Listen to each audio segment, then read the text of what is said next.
If x is a positive integer, is x factorial plus x plus 1 a prime number? You are given less than 10 and even. What all numbers will you start with? Please tell me. You will start checking.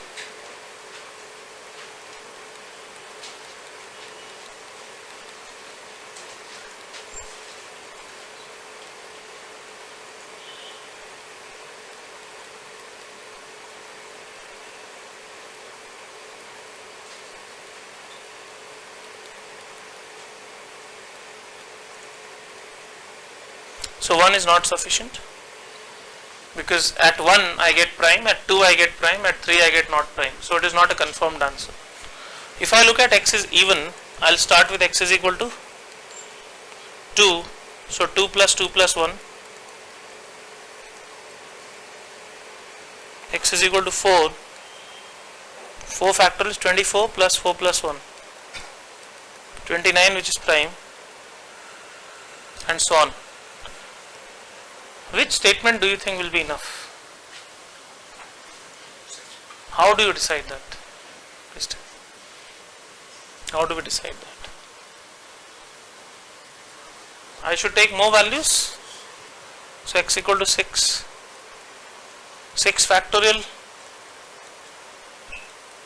is 727. Now suppose you don't know, but suppose this is also prime. Then what? Will you mark this enough or not enough then? Let's see. What will be 8 factorial plus 8 plus 1 is 8 factorial plus 9. 8 factorial plus 9 will be something like 3x plus 3y. Can I say this? 8 factorial, will it contain the number 3 or not? 8 factorial is what? 1 into 2 into 3 into 4 into 5. So 3 into something. And 9 is obviously 3 into something. Can I take 3 common here? So can I say this will be a multiple of 3 always? Multiple of 3 will be prime or not prime? Never prime. Only 3 is prime. So if I take 2 I get prime, but if I take 8 I get not prime. So my answer is, whatever you do you don't get it. So finally.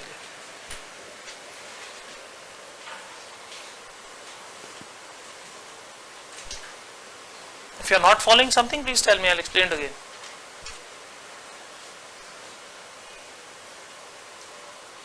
Don't be totally surprised by the answers. It's simple, it's okay. I think next time you will know what the traps are.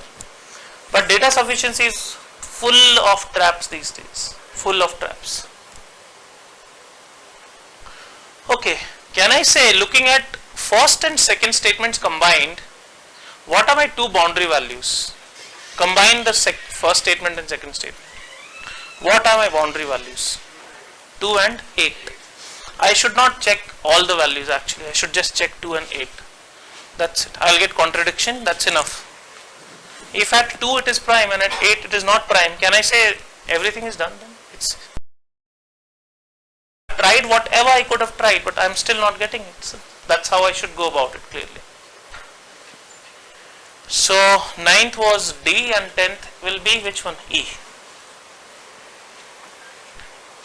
What did you learn by solving these 10 problems? Where do you think one can falter possibly? Is it tough or is it tricky?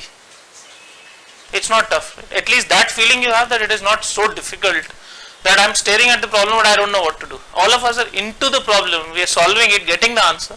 So just one thing, it is just a little tricky and that can be addressed very easily. Usually in 3 classes of math, people are able to predict the traps. Before the question you know, okay, this is how he is trying to trap me. He'll possibly laughing in your mind, possibly at that time that, okay, this is the trap maybe.